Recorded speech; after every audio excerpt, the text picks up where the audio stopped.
अस्सलाम वालेकुम। अगर ज़मीन से 5 सेकंड्स के लिए, जी हाँ, महज 5 सेकंड्स के लिए ऑक्सीजन गायब हो जाए तो क्या होगा?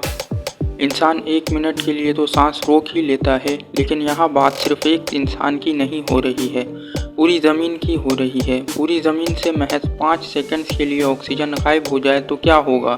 साहिल समंदर पर लेटे लोगों की जिल्द फ़ौरन झुलसना शुरू हो जाएगी, क्योंकि हवा में मौजूद मॉलिक्यूल्स ऑक्सीजन ही हमें अल्ट्रावायलेट रोशनी से बचाती है।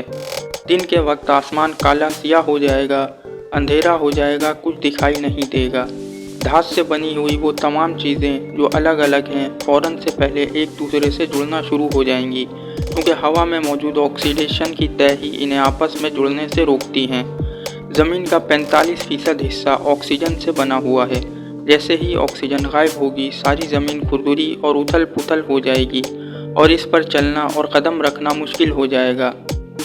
हम हवा का 21% दबाव खो देंगे, लिहाजा जिस तरह जहाज़ के उड़ते ही हमारे कान बंद होना शुरू हो जाते हैं, वैसे ही हमारी कुव्वते गोयाई कम होना शुरू हो जाएगी। कंक्रीट को ज़मीन पर जमे रहने में ऑक्सीजन मदद देती है।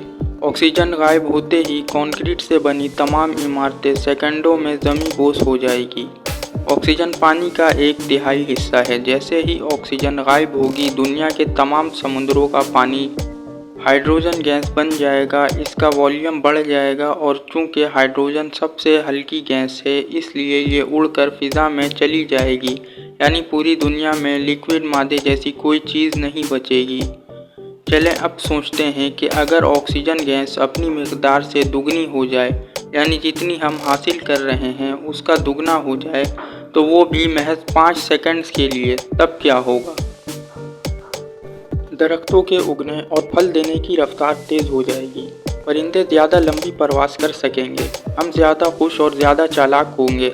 ज़्यादा ऑक्सीजन से हमारे जिस्म के पट्टे ज़्यादा मजबूत हो जाएंगे और हम बेहतरीन जिम्नास्टिक का मुजाहिरा कर सकेंगे। हमारी जिस्मानी कारकर्दगी में इजाफ़ा होगा।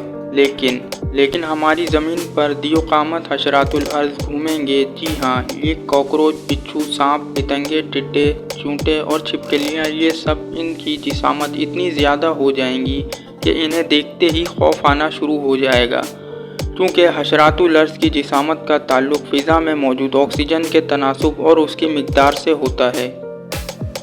लिहाजा दोस्तों, अल्लाह का शुक्र अदा करो कि उसने हमें हर चीज़ हमारी ज़रूरत और सलाहियत के ऐन मुताबिक अता की है, वरना हम गुनहगार कहाँ इस काबिल हैं कि उसकी किसी भी चीज़ का शुक्र अदा भी कर सकें। तो उम्मीद करता हूँ ये वीडियो आपको पसंद आई होगी। अगर वीडियो आपको पसंद आई है तो वीडियो को लाइक करें और अपने दोस्तों के साथ भी इसे शेयर करें। मिलते हैं एक और मालूमाती वीडियो के साथ, तब तक के लिए खुदा हाफिज़।